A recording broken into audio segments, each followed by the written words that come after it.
All right, so this is a video that I've kind of been putting off making just because it's kind of a bummer to be talking about. But yeah, I guess the story just kind of starts back in August when I went out to the property, the Grove, that I've been hunting in the past couple of videos. And I went out there with the landowner, Michael, and we were setting up some no trespassing signs because we kind of heard that people had been going out there, and there's a little pond in the middle where seems like it's been a pretty attractive fisherman spot. So a lot of people have been going out there and using their property to fish on. So we decided to go out and put up some more no trespassing signs and just kind of make sure that they're in visible locations so people know that the land is not public and that it's privately owned.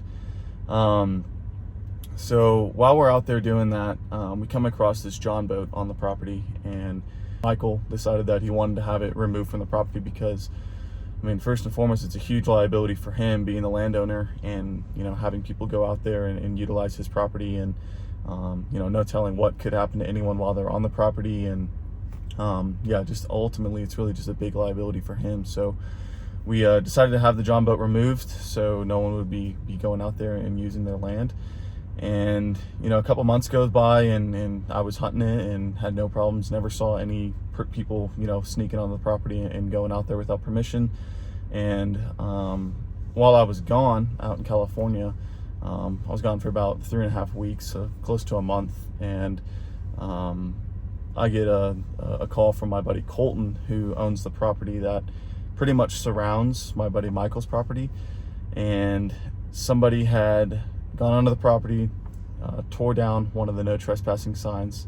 I'll go ahead and put it on the screen so you guys can kind of see what it said. But ultimately, the guy wrote on it and said, "Not your property. I would like my John boat back. I've already reported it stolen. Good luck, yada, yada, yada," and left his phone number on the no trespassing sign. And so when I got that call, I didn't really know what to do. I wasn't in town, so I couldn't really do much. And I obviously let Michael know since he's the landowner. And the following day I had my buddy Colton who found the no trespassing sign on his property. And I just said, "Hey man, could you go out and check the property and make sure that, one, the deer stand is still there, and the trail cam, and make sure that the area that I've been hunting is still in good condition."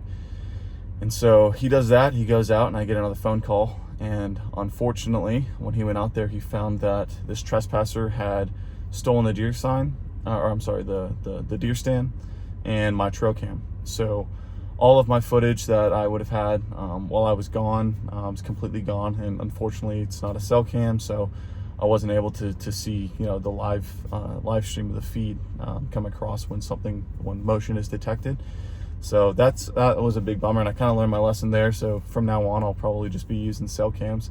But it sucks because this property that my buddy Colton and I spent getting perfect for me to be hunting, and gotten a great system of going out there, and I had a pretty good understanding as to what kind of deer were in the area.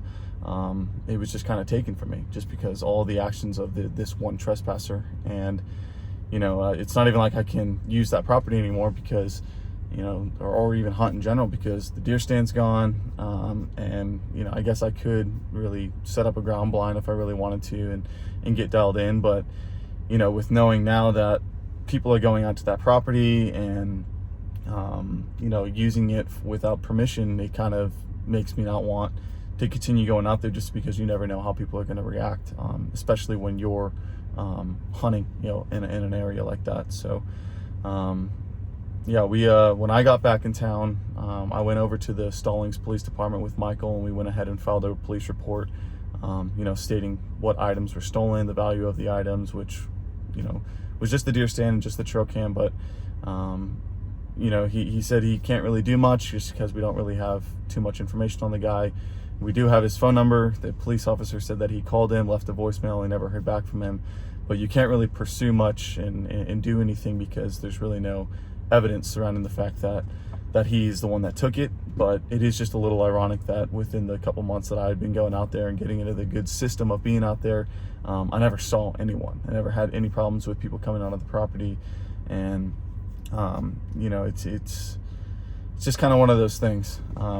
But my other buddy Colton and I, we went ahead and decided to call the phone number that was on the no trespassing sign, and the guy actually did answer when we called, and he claims that he didn't even know there was a deer stand out there, didn't know there was a trail cam out there. And again, it is just a little ironic that this all kind of happened within a day of us realizing that he put this no trespassing sign up and left his phone number. So it's not the end of the world, life goes on, but it is just kind of a bummer that all of the time that we spent in getting this spot primed and ready to go for me to be hunting this season is completely ruined. It's completely taken away, and honestly really just kind of put an end to my season. My friend Colton did say that he's got a piece of property in South Waxhaw that he actually got a big buck on a couple weeks ago, and he told me that he'll let me go out there and use that piece of land to hunt on. But it's just kind of hard, at this point in the season without, having too much information or knowledge on it. I got to put in a lot of work really quickly in order to fill my tag, but we'll see. I'll keep you updated if I do decide to go out there and use that land to try and fill my tag. But yeah, just kind of one of those things. It's a big bummer. And like I said before, it's just one of those things that the actions of one person can, completely crumble your entire season.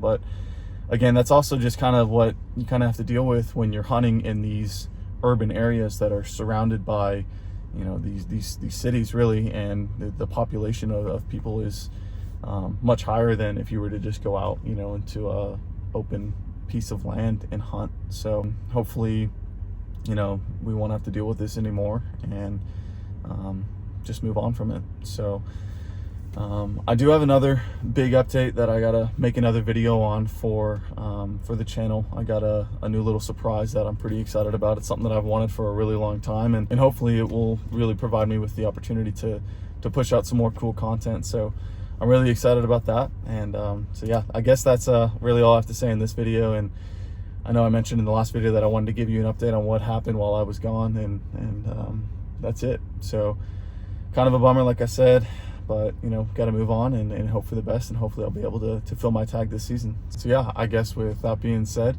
until next time, we'll see you out there. Peace.